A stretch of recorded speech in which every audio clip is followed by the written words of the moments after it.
25 aprile, festa di San Marco, quest'anno più che mai festa dei Veneti, che si sono dati appuntamento nel cuore di Venezia, in piazza San Marco, per celebrare il loro santo patrono.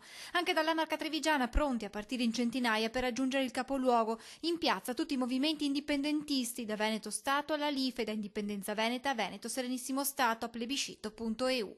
C'è semplicemente un tributo a una festa, la festa nazionale di San Marco, e quindi ci sarà una grande partecipazione colorata a livello individuale.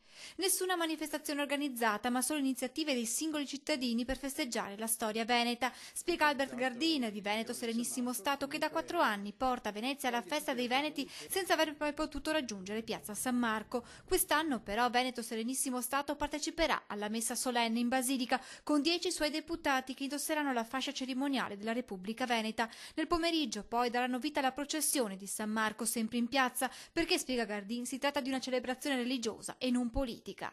Per cui noi vogliamo ripristinare questa usanza, questa festa, e anche se ci saranno probabilmente dei soliti divieti della questura di effettuare la manifestazione. Un momento di gioia, di festa, di compartecipazione, secondo l'avvocato Alessio Morosi di Indipendenza Veneta, che si augura che non vi siano infiltrazioni pericolose durante la passeggiata e invita tutti a non portare in piazza bandiere di partiti o movimenti. Noi abbiamo invitato tutti i nostri militanti ed iscritti a non portare la bandiera del nostro movimento di Indipendenza Veneta, ma solo quella del Veneto.